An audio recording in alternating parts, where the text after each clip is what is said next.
Dans cette séance, on va corriger l'exercice 1 et 2 de la série 4, CMP5 électronique et logique 2020-2021. Dans l'exercice 1, on considère l'amplificateur différentiel suivant, où vous avez Q1 et Q2 sont identiques et sont caractérisés par bêta égale à 100, VBE égale à 0,7, une tension RLU égale à l'infini. On donne RC égale à 10 kg, RE égale à 10 kg, R1 100 kg et R2 égale à 100 kg. La tension VCC égale à 15 volts, la tension VE égale à 15 volts également. On se propose de déterminer le point de fonctionnement de chaque transistor, à savoir ici IC1, IC2, VCE1 et VCE2. La tension de sortie V01, sachant que la tension V1 c'est un 15 mV sinus de 1000 pt et V02 c'est un 10 mV sinus de 1000 pt.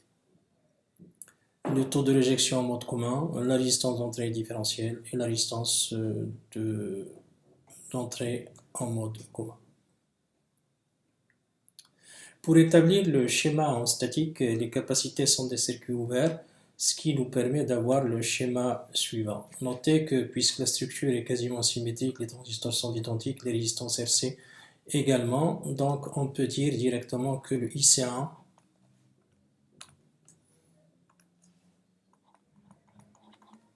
c'est la même chose que IC2, et je peux le noter IC, et la même chose ici VCE1, c'est VCE2, c'est VCE. Alors en utilisant la maille M1, donc on peut écrire R1 IC sur bêta plus VBE, c'est la même chose que VBE1, c'est la même tension commune aux deux transistors, plus RE facteur de IE1 plus IE2. Donc tout ça, je peux le mettre sous la forme de IE, parce que la même chose ici, IE, c'est la même chose que IE1, et c'est la même chose que IE2. Alors plus moins VE, donc tout ça égale à 0. Alors pour bêta qui est très grand par rapport à 1, on peut écrire toujours que IE sensiblement égal à IC, d'où IC égale, donc si je calcule à partir de là, ça va être VE moins VBE sur R1 sur bêta plus 2RE. Alors VE c'est 15 moins 0,7 volts sur 100 kg divisé par 100 qui était bêta plus 2 multiplié par 10 kg. Le tout ça va être ici en milliampères. Et donc à partir d'ici c'est à peu près 0,68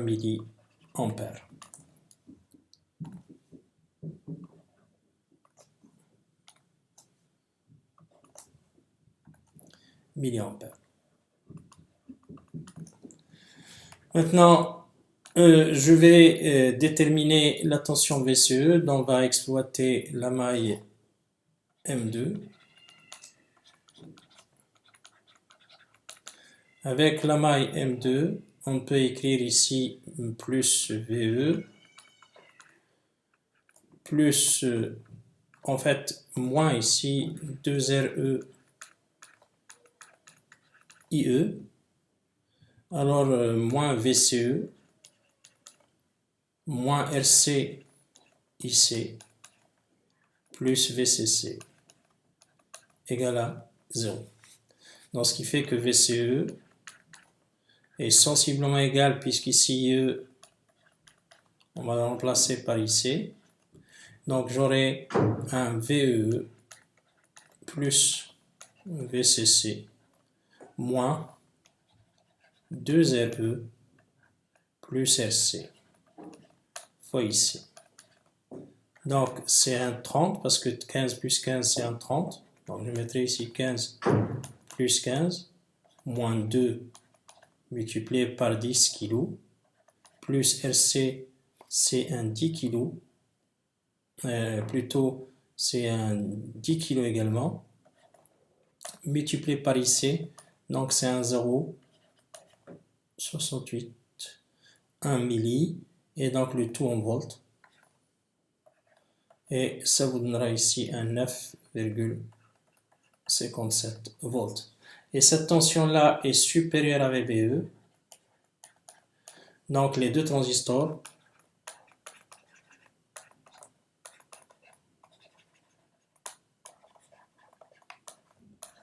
Q1 et Q2 sont en mode actif, direct. Et on déduit ici que IC égale à IC1 égale à IC2 égale à 0,681 milliampères et VCE égale à VCE1 égale à VCE2, c'est un 9,57 volts. Maintenant, on peut déterminer la résistance RPI, donc les deux transistors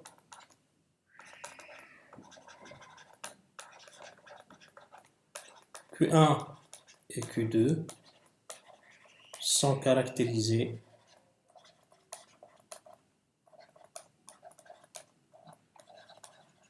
par une résistance RP en modèle petit signe égale à bêta fois VT sur IC. Et donc c'est un 100 fois 25 milli sur 0,681 milli. Et donc ohm ici. Et donc la quantité, ça va être tout simplement 3,67 kg.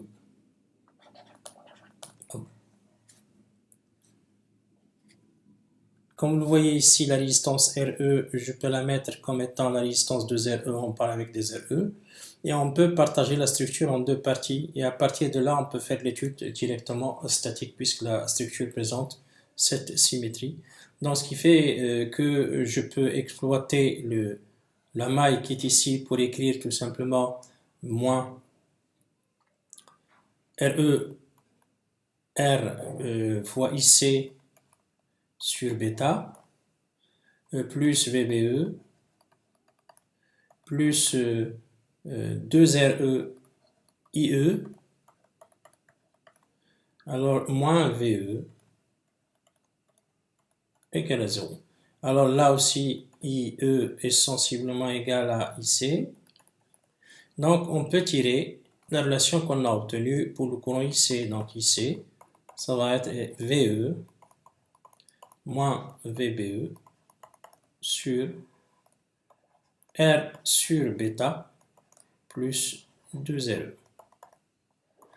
De la même manière, en exploitant la maille dans ce sens comme ça, dans ce sens ici, on peut vérifier directement que VCE, c'est VE plus VCC moins la somme des résistances 2RE plus RC fois le courant IC. Et c'est la même expression qu'on a obtenue à partir du schéma précédent, qui est le suivant, donc en exploitant tout simplement cette moitié de la structure en statique de l'amplificateur.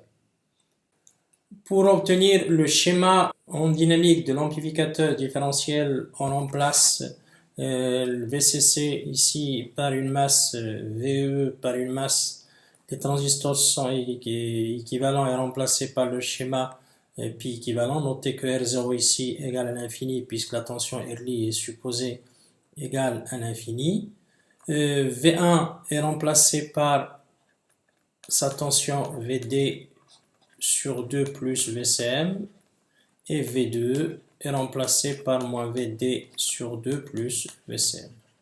Notez que la tension différentielle est définie comme étant V1 moins V2 et la tension en mode commun c'est V1 plus V2 sur 2. À partir de ce schéma, pour obtenir le schéma en mode différentiel, on éteint la source VCM et on obtient le schéma suivant. Vous voyez le schéma qui est ici. Alors là, il y a une attaque au niveau de la base B1 par VD sur 2, une attaque au niveau de la base B2 par moins VD sur 2, ce qui va entraîner au niveau du collecteur un courant ici IC et au niveau de ce collecteur-là un moins IC. Également au niveau de l'émetteur, vous aurez ici moins IE et ici vous aurez également moins IE. Alors moins IE, ça veut dire que le courant qui va traverser cette mise en parallèle ou cette résistance RE, c'est un courant qui est quasiment nul. Et quand on a une résistance qui est traversée par un courant nul, elle se comporte comme un fil. Ainsi, on obtient la structure que vous avez ici. La résistance RE a été éliminée parce qu'elle est traversée par un courant quasiment nul ici. Et la structure présente une symétrie parce que, comme vous le voyez ici, si je change à ce niveau-là VD par moins VD sur 2, je vais obtenir tout simplement l'autre moitié que vous avez là. À ce niveau, on peut utiliser la notion de demi-amplificateur pour étudier l'amplificateur différentiel. Donc, soit on prend le côté droit ou bien le côté gauche, donc c'est la même définition. Donc, si je prends le côté, bien sûr, droit, j'ai un montage émetteur commun que vous avez ici, avec une attaque VD sur 2, donc vous avez le demi-amplificateur. Je peux définir le gain de l'amplificateur différentiel moyennant le demi-amplificateur par la définition V01D sur VD sur 2. Et si j'utilise la seconde moitié que vous avez à ce niveau ici, j'obtiens toujours un émetteur commun mais une attaque en tension ici égale à moins VD sur 2. Et pour définir bien sûr le gain de l'amplificateur différentiel, je le définis comme étant V02 sur moins VD sur 2 cette fois-ci en utilisant cette moitié. Alors si je veux utiliser la totalité des deux moitiés que vous avez là ou l'amplificateur différentiel, je peux définir le gain différentiel comme étant V01 moins V02 différentiel, le tout est divisé par bien sûr VD sur 2 moins VD sur 2, ça vaudra un VD. Donc ça c'est les définitions. Donc soit on utilise le demi-amplificateur gauche ici ou bien le demi-amplificateur droit, c'est le même résultat qu'on va obtenir tout donc pour étudier cet amplificateur différentiel. Maintenant, dans le schéma que vous avez là, c'est un schéma très simple d'un amplificateur émetteur commun. Donc vous voyez ici entre la base et l'émetteur vous avez RP et entre le collecteur et l'émetteur vous avez une source de courant bêta IB, R0 en parallèle qui est égal à l'infini et vous avez entre le collecteur et la masse RC. Donc le schéma se réduit à celui-là en dynamique. Donc le gain en tension est trivial à ce niveau-là parce que vous avez RC traversé par bêta IB, donc je peux calculer la tension V01 différentielle ici. Donc en mode différentiel, donc là ça donnera un moins bêta IB fois RC d'une part, d'autre part vous avez la tension VD sur 2 qui est la tension d'entrée ici, c'est un RPIB. En faisant le rapport, donc j'aurai le gain en différentiel, c'est la tension de sortie différentielle ici sur VD sur 2 en considérant la moitié de l'amplificateur et donc ça donnera un moins bêta RC sur RP. Donc c'est un moins 100 multiplié par ici 10 kg divisé par RP, c'est un 3,67 1 kg et donc ça vous donnera moins 272,41. Pour la résistance d'entrée différentielle ici, ou la résistance RI différentielle donc pour le demi-amplificateur, donc je peux le déterminer comme étant RI, que vous avez ici, Et la résistance, vous le voyez ici, c'est la résistance d'entrée, c'est R en parallèle avec Rpi.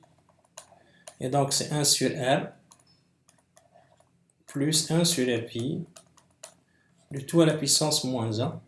Et donc 1 sur R, c'est 1 sur 100 kg, plus 1 sur 3,71 kg, le tout à la puissance moins 1 kg. Et donc ça vous donnera ici en résistance, c'est un 3,54 kg. Pour établir le schéma en mode commun, cette fois-ci, c'est la tension qui est ici qui va être remplacée par un fil, VD sur 2, donc on la remplace, on va l'annuler. On va annuler moins VD sur 2 pour obtenir le schéma en mode commun. Ici, un fil, et de ce côté-là, je mettrai exactement un fil. Et vous aurez une tension en mode commun. Donc V0, au lieu de mettre ici, donc ça va être en mode commun. Et ici, c'est la tension en mode commun. Une remarque ici, le courant qu'on va avoir, puisque c'est pas en mode différentiel, donc on aura, c'est le même courant que vous avez ici, côté ici en mode commun. Donc, VCC a été remplacé par une masse, également VEE. On a éliminé la tension VD, qui est différentielle, et on obtient le schéma qui est ici. On a remplacé RE par une mise en parallèle de 2RE avec 2RE. Et à partir de là, on peut utiliser la notion de demi-amplificateur également, puisque la structure est quasiment symétrique. La moitié que vous avez gauche ici, c'est exactement la moitié que vous avez à droite. Et le demi-amplificateur est représenté ici. Donc, vous voyez, c'est la moitié que vous avez là. J'ai remplacé le transistor à ce niveau-là par son schéma équivalent avec R0 égale infini. Et on obtient le schéma que vous avez ici de l'amplificateur ou du demi-amplificateur différentiel. Donc, ça, c'est un schéma du demi-amplificateur. Donc, ça, ce que vous avez là, c'est un demi-amplificateur. Alors, pour le gain en mode commun, il est défini par ACM, c'est la tension VCM. Bon, je peux noter en fait ici V01CM sur la tension VCM. Donc V01 sur VCM, donc il suffit de déterminer bien sûr la tension. Donc vous avez V01 CM en mode commun, c'est moins RC fois bêta fois IB, à partir du schéma que vous avez ici. Donc, ouais, parce que le courant IB, bêta IB, il traverse le RC. Et vous avez VCM égale, à partir d'ici, c'est la tension à ce niveau-là aux bornes de 2RE, plus la tension aux bornes de RPI. Et donc, ça vous donnera ici un 2RE fois bêta IB plus RPI fois IB.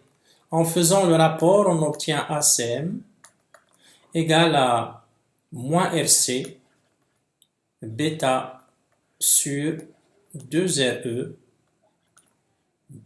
bêta, en fait ici, parce que là, je choisis bêta est très grand par rapport à 1. Donc, plus RPI. Donc, c'est approximativement moins 10 kg, multiplié par bêta, c'est 100.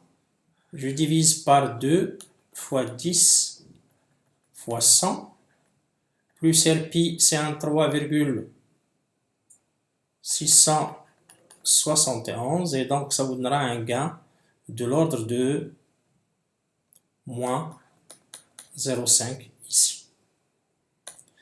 Je note également que la résistance, en fait, ici, RID, ou la résistance d'entrée, en fait, que je vais déterminer, la résistance RI,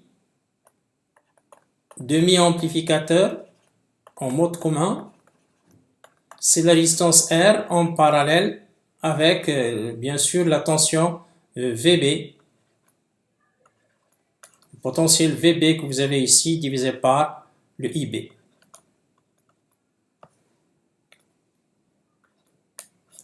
Je note que VB, c'est la tension que vous avez de là jusqu'ici.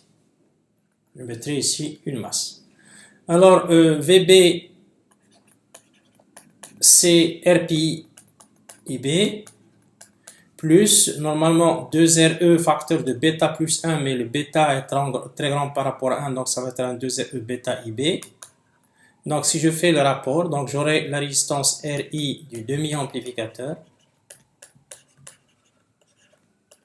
C'est 1 sur R plus 1 sur RPI plus 2RE fois bêta, le tout à la puissance moins 1.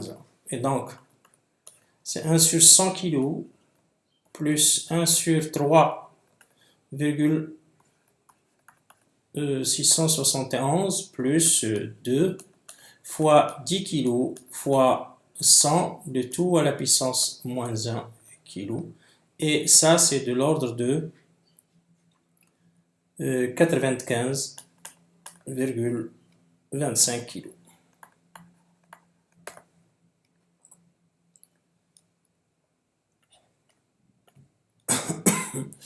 Pour la tension de sortie, donc la tension de sortie, si je reviens là, ici, la tension de sortie,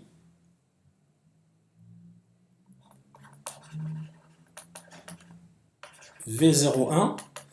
Donc, par l'application du principe de superposition, on peut écrire que V01, c'est le gain différentiel fois VD sur 2 de l'amplificateur, plus le gain en mode commun fois VCM. Donc, je vais calculer V01. Donc, V01, ça va être ici le AD multiplié par V1 moins V2 sur 2 plus le ACM multiplié par V1 plus V2, le tout sur 2. Donc le AD, je remplace par sa valeur, c'est un moins 272,41 fois V1 moins V2, le tout sur 2, donc ça vous donnera ici un 2,5 milli fois sinus de 1000 pi fois t. Alors, plus ACM, donc c'est un moins 0,5 fois V1 plus V2 sur 2. Si on remplace V1 et V2 par la valeur, ça vous donnera ici un 12,5 milli sinus de 1000 pi t. Le tout millivolts. Alors, en faisant les calculs ici, on obtient moins 687,28 sinus de 1000 pi t, millivolts. Donc voilà la tension de sortie. Alors le taux de réjection commun, mode commun, il est défini par la formule suivante. En fait, ici, c'est le module de gain différentiel sur le gain en mode commun. Et donc, ça vous donnera un 272,41 divisé par 0,5. Et donc, ça vous donnera un taux de réjection en mode commun de 544,82. Donc, pour la résistance RI en mode commun, donc ici, RI en mode commun, c'est la résistance d'entrée du demi-amplificateur en mode commun. Donc, je divise par 2. Et donc, ici, on l'avait calculé, donc c'est du 95,25 kg que je divise par 2. Et donc, ça, c'est sensiblement égal à 47,625 kg. Pour la résistance différentielle, RI en mode différentiel,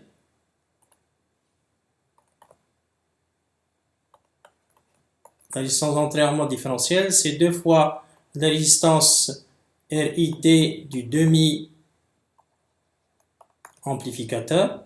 Et donc ici en mode différentiel, c'est 2 multiplié par RP en parallèle avec R.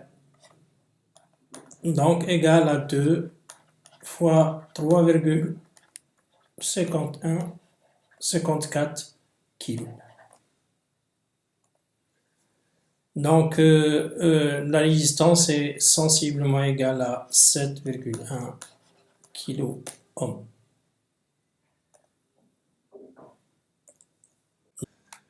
Dans cet exercice, on suppose un amplificateur différentiel pour lequel les deux résistances collecteurs présentent une légère différence. Donc on dit qu'on a une désadaptation au niveau des résistances collecteurs.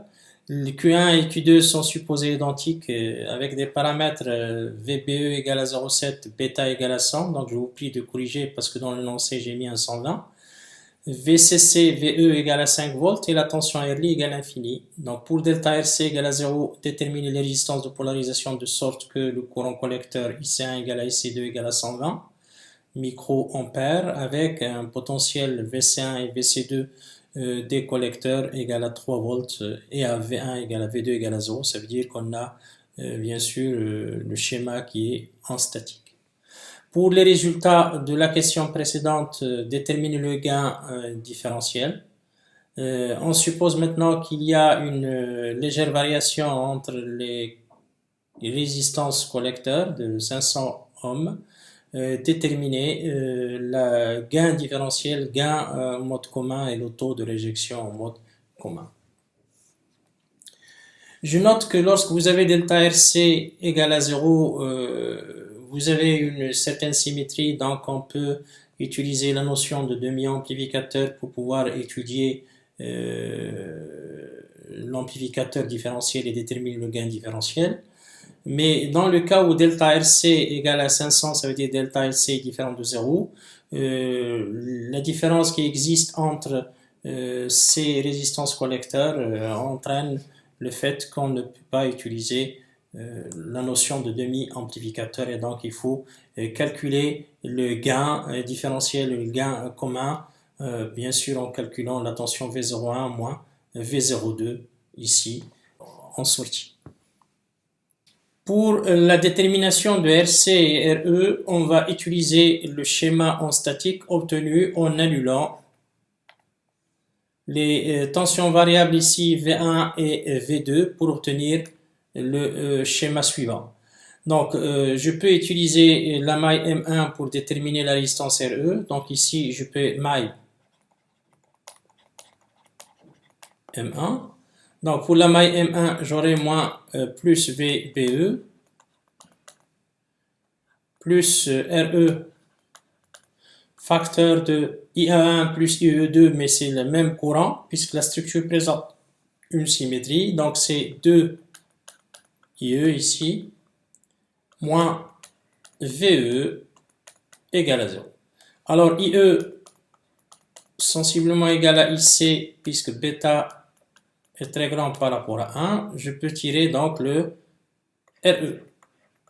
RE c'est sensiblement égal à VE moins VBE sur 2 fois IC. Et donc VE c'est 5 moins 0,7 volts, le tout sur 2 fois 120 10 puissance moins 6 ohms. Et donc ça vous donnera ici pour le RE c'est 17,92 kg. Pour déterminer la résistance en fait RC, on va utiliser le potentiel au niveau de VC ici. Je peux utiliser même la maille M1 par M2 par exemple. Si j'utilise la maille M2, alors pour la maille M2, vous avez moins VE plus VE moins 2RE IE moins VCE1 moins RC IC plus VCC égale à 0. Or, la quantité que vous avez de là jusqu'ici, c'est un moins VC1. Donc, on aura, donc ici, à partir de là, je peux déduire que RC égale à VCC moins VC1 de tout sur IC. Et donc, ici, égale à 5 moins 3 volts, parce qu'on vous donne pour VC1, c'est 3 volts, le tout sur 120, 10 puissance moins 6 ohms. Et donc, ça vous donnera ici 16,67 kg. Alors, vous avez la résistance RE et on a la résistance RC. Maintenant, on suppose que delta RC égale à 0. Donc, delta RC égale à 0 dans cette question, donc ici. Et on vous dit calculer le gain différentiel de l'amplificateur. Alors, pour le gain différentiel de l'amplificateur, on suppose ici, bien sûr, que vous avez V1 égale à moins V2 et le gain différentiel AD s'écrit comme V01. Attention, V01 que vous avez ici divisé par V1. Et c'est la même chose que V02 divisé par V2. Avec V2 égale à moins V1. Mais à condition de remplacer ici VCC par une masse, parce qu'on est en dynamique, VE aussi par une masse, et le transistor, il faut le remplacer par son schéma équivalent.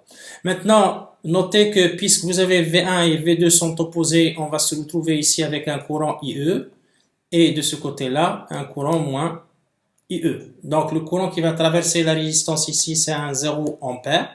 Et on a une résistance RE qui est traversée par un courant quasiment nul, va être représenté par un fil.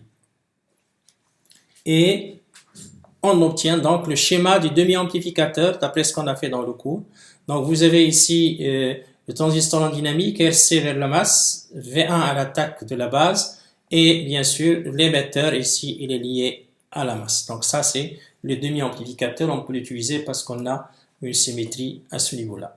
Alors, le schéma obtenu, donc je peux déterminer le schéma à partir d'ici déjà, je peux calculer le gain.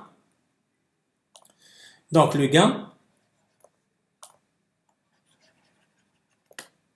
Alors, pour le gain, vous avez V0, donc je peux noter ici V0, AD, c'est V01, mais cette fois-ci on est en mode différentiel, je vais ajouter un D, divisé par le V1. V01D, d'après le schéma que vous avez ici, c'est un moins RC bêta fois IB. Et V1 égale à RP fois IB. Donc le gain en mode différentiel, ça vous donne ici moins RC bêta sur RP. Et donc égal ici RC, c'est ce qu'on vient d'obtenir ici, c'est 16,67 kg, fois bêta que j'ai noté 100 au lieu de 120, il faut le corriger dans l'énoncé de la série, divisé par RP, et RP c'est à calculer en fait, on ne l'a pas calculé, donc pour le RP ici, c'est un bêta fois VT, le tout sur IC. Donc c'est un 100 fois 25 divisé par IC, et IC c'est un 120. Ici, 10 puissance moins 6, le tout en ohms. Et donc ça vous donnera ici 20,833 kilo ohms. Donc en remplaçant, on aura le AD égal à peu près moins 80 pour le gain différentiel. On suppose maintenant que delta RC égale à 500. Alors, on va pas utiliser la notion de demi-amplificateur. Alors, on va remplacer les transistors par leur schéma équivalent. On remplace VCC et VE par la masse et on obtient le schéma que vous avez ici de l'amplificateur différentiel. Ce dernier peut être mis sous la forme suivante. Vous avez entre la base et l'émetteur RPI une source de courant bêta IB liée entre collecteur et émetteur. Également bêta IB2 entre collecteur et émetteur et RPI entre base 2 et émetteur commun. Et notez aussi que entre collecteur 1 et la masse, vous avez ici RC1 et entre collecteur 2 et la masse, vous avez RC2. La tension de sortie de l'amplificateur différentiel, il est donné par la formule V0, c'est la tension V01 moins la tension V02 égale à moins RC1 bêta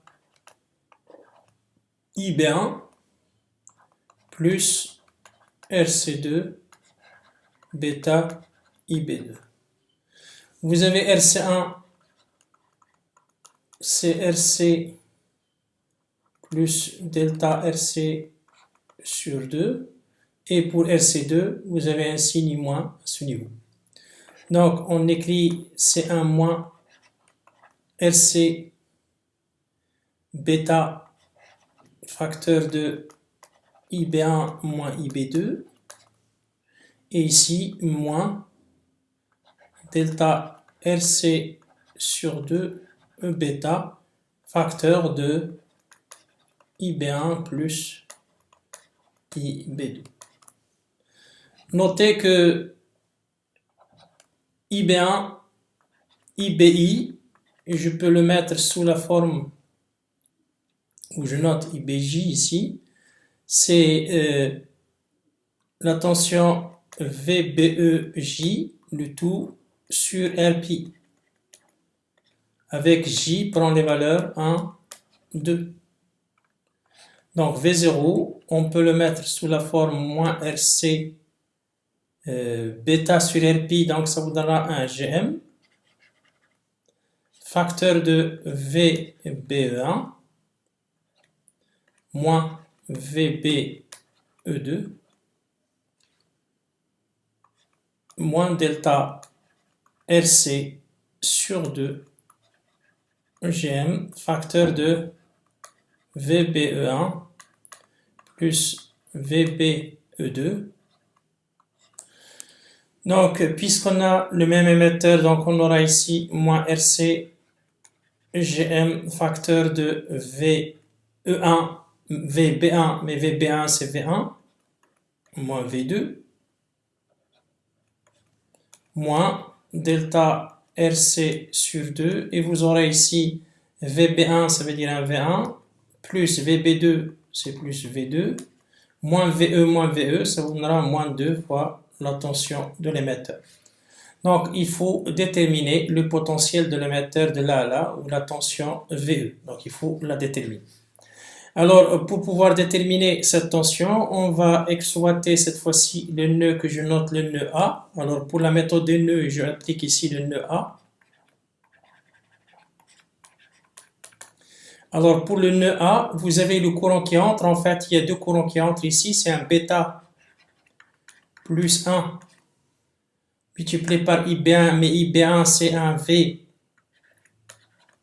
B1 sur RPI. Donc, c'est le courant qui va rentrer à partir d'ici, plus le courant qui vient de là, c'est plus la même chose, bêta plus 1 sur RPI, facteur de VBE2, égale le courant qui va circuler dans la résistance RE. Et ce courant, c'est VE sur RE. Alors, je peux mettre là bêta plus 1 facteur sur RPI facteur de VBE1 plus VBE2, ça vous donnera un V1 plus V2 moins 2VE égale à VE sur RE. Donc, ceci implique que vous avez bêta VE facteur de 1 sur RE plus 2 bêta plus 1 sur RE sur RPi, pardon, sur RPi égale à bêta plus 1 sur RPi, le tout facteur de V1 plus V2. Donc, à partir de là, je peux écrire VE. C'est en inversant ici. Donc, j'aurai un V1 plus V2, le tout sur 1 plus RPi sur bêta plus 1 RE plus 2. Et donc, je peux la mettre sous la forme V1 plus V2 sur 2 le tout sur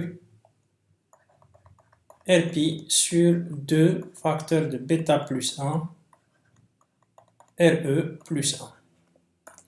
Donc, étant donné le VE, donc je vais le reporter dans l'expression de la tension de sortie. On obtient ainsi tension de sortie, il s'écrit comme moins Gm RC facteur de V1 moins V2 moins delta RC sur 2 Gm multiplié par 1 moins 1 sur RPi sur 2 RE facteur de bêta plus 1 moins plus 1 ici, le tout fois V1 plus V2 égale à moins Gm SC facteur de V1 moins V2 moins delta RC sur 2 Gm. Vous aurez ici RPi sur 2RE facteur de bêta plus 1, le tout sur 1 plus RPi sur 2RE facteur de bêta plus 1. Le tout multiplié par V1 plus V2. Donc, on peut l'écrire sous la forme moins Gm fois RC fois V1 moins V2, c'est la tension différentielle, moins delta RC Gm, multiplié par la quantité que je vais inverser ici, c'est 1 sur 1 plus 2RE facteur de bêta plus 1 sur RPi, multiplié par la tension en mode commun que je note VCM. Avec ici, VCM, c'est V1 plus V2 sur 2, et la tension en mode différentiel, en fait, ici, c'est V1 moins V2. Ainsi, donc, je peux définir le gain A différentiel, c'est la quantité qui est multipliée par VD, donc c'est un moins Gm RC, c'est un moins bêta multiplié par RC, le tout sur RPi, et donc c'est la même quantité qu'on avait calculée dans la deuxième question, et c'est à peu près moins 80. Pour le gain, pour le mode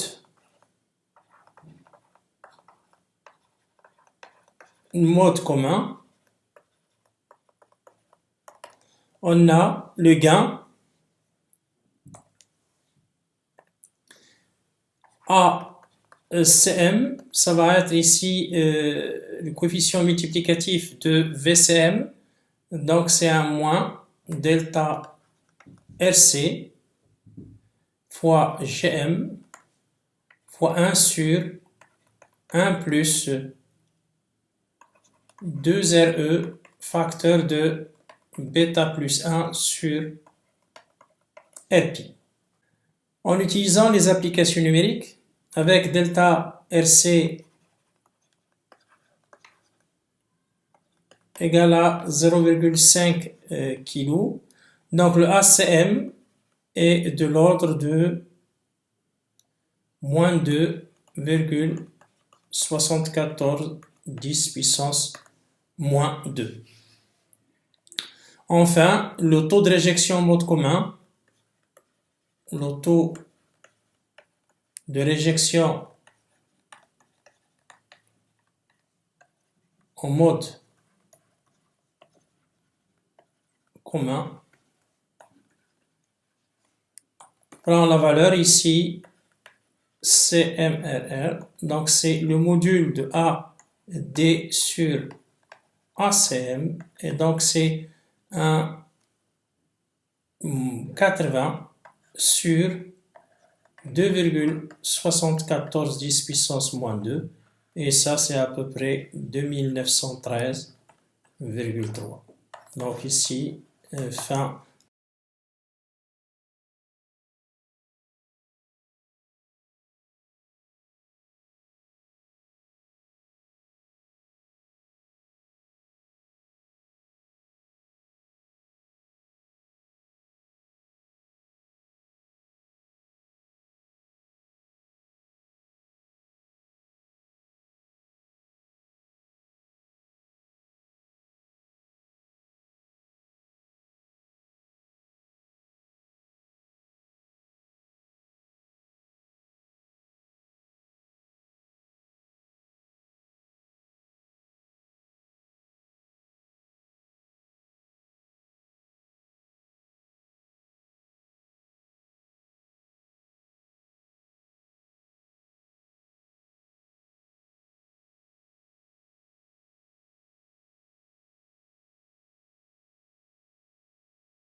des deux premiers exercices concernant les amplificateurs différentiels.